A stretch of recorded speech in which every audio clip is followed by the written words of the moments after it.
Okay, so welcome to the conference. You just came out of a discussion with several members. Can you maybe just sum up what this discussion was about, sort of a little bit? I won't even try to summarize a discussion which lasted for more than an hour. Let me rather say what I took out of the discussion, that we face three challenges in journalism in the digital age. Number one, it's the business model.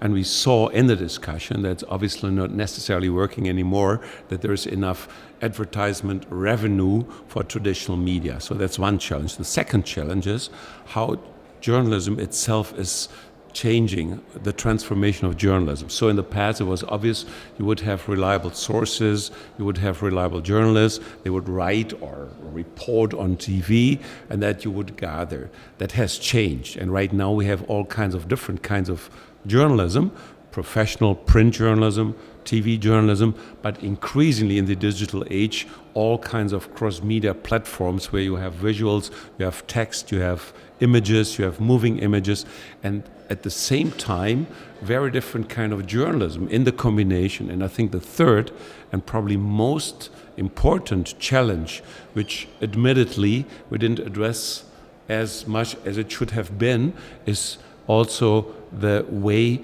journalism itself is not changing, but increasingly is having not only professional journalists, but also what I would call laypersons or P2P or peer-to-peer communication, which sometimes is perceived as being on the same level as professional journalism. And is it really? That's the major question I would personally have. Yeah. And what was your personal position during this discussion? Because I was in it, and I could hear that it was quite a motivated discussion with quite a few conflicts. Yeah. Well, actually, I think the conflict that at least in the beginning with Claudio Seidel from FAZ came up was that he said, well, I'm not panicking at all because everyone should do what he's able to do or she is able to do, and then there is no need to worry. Yes, true, if you're a high-level professional and you earn your money. But the other thing where I would agree with Sebastian Turner, who's also one of the participants in this discussion, and I would agree with this 100%, is that maybe there is no need to worry on a very high-level elite journalism for intellectuals, for, let's say, a highly earning elite. But if you go to the area of local journalism, I'm worried, and I think there's a lot of reason for that worry, that there is not anymore that broad fundament for quality journalism in local areas and in the local context, in the local environment, as it used to be. And that's reason to worry, because politics, interest in politics, also, let's say, the public sphere on a local level, not talking about Berlin, not talking about Stuttgart, not talking about Hamburg, but let's say in more remote areas, which is still millions and millions of people, it's not to the same extent quality journalism to be guaranteed as it used to be. And there I'm worried. Yeah, okay. And you also talked about advertising, and you mentioned something like reinventing advertising. What are your suggestions? I mean, I don't necessarily have suggestions. Those suggestions should rather come from the advertisers themselves. But let me say, in the most frank and honest and open way, advertisement that we see now in traditional media sucks for 90%. And that word was used by my friend, not friend, but colleague, Claudio Seidel, and it's true. I mean, advertisement is so absolutely lousily made and so non-creatively made that I can even not only say this as my own opinion and express this as my own opinion, but it's also based on my own research. I did recently a book on new television last year, based on a representative study in Germany, all over Germany, and by far the most annoying thing that people perceived at TV and also other traditional media is advertisement. Not because they would advertisement per se, but it's so absolutely uncreatively and so boringly done that everyone just say, oh, advertisement, to hell with it. And that cannot be true, because advertisement in the past, not all of it, maybe not even the majority, but very often was at best was very creative, was innovative, was the elite in communication. And right now it has, well, developed, at least with traditional media, I need to add that, to something which people just don't like. It's annoying, and that's not necessary. Advertisement is necessary for the market, for a market economy.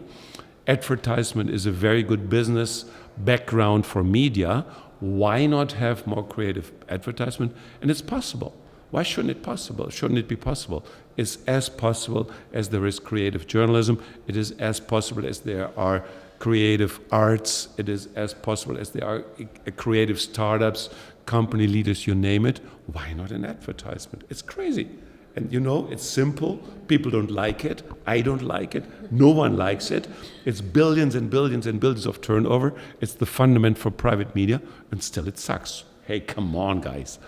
Yeah, well, considering TV ads, I can totally agree with you. So yeah, we are probably all looking forward to the future. What do you think what the future is going to look like? The future is there already, because it's of course nice to talk about the future. I'm 64, so I'm old school. I should be old school. Yet, I think, yes, there's some reason to worry, some reason for concern among some journalists.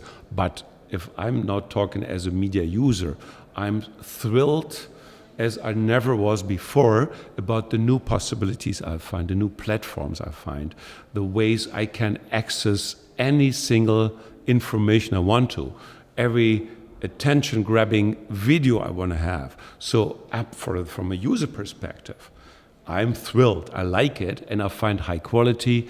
I find lousy, superficial stuff I like too. I like the trashy stuff, and I can have it like this, and that's what I find great.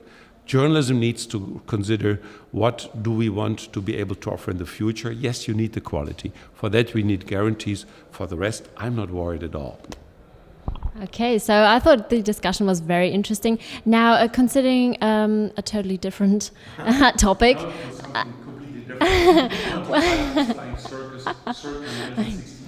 Exactly. No. No, not really. Yeah, probably. No, well, not totally different. We are here at the Global Communication Association conference. Have you ever been in touch with the conference? Have you ever said anything there? Not with the conference, because there are quite a few associations in the past. I'm originally a psychologist, Some would say, well, the media people definitely, desperately need psychologists in terms of clinical psychologists. Not quite. No, but through Mike Friedrichs, who's a good friend of mine, I've been in touch with the Communication Association, and that's a good start in the future to have more contact than I used to have in the past. So, this for me is another beginning. We're not talking digital media in the future. It's a new friendship with the association, and of course with your curriculum at Stuttgart, which is great, which I like. So your impressions of the conference are pretty... Very, very good. And what I like, it's not a 100% mass conference, which is awful. It's overseeable. It's not thousands of people, it's hundreds, maybe a few more, less even, but that's exactly the way you can create friendship, and I think that's where two worlds meet. We're talking about traditional world, digital world, where the network world of the traditional world, like physical meeting, meets with the social media network world, which is the digital kind of community. And what could be better than a conference like this? And even the weather is great at Berlin, which is usually not the case. Maybe more so in Stuttgart than in Berlin. But you can tell better than I do. Yeah, it's pretty nice right now in Stuttgart, yeah. So thank you very much for your time, and yeah, enjoy the rest of the evening. Thanks for the interview. Thank you. Oh, thank you.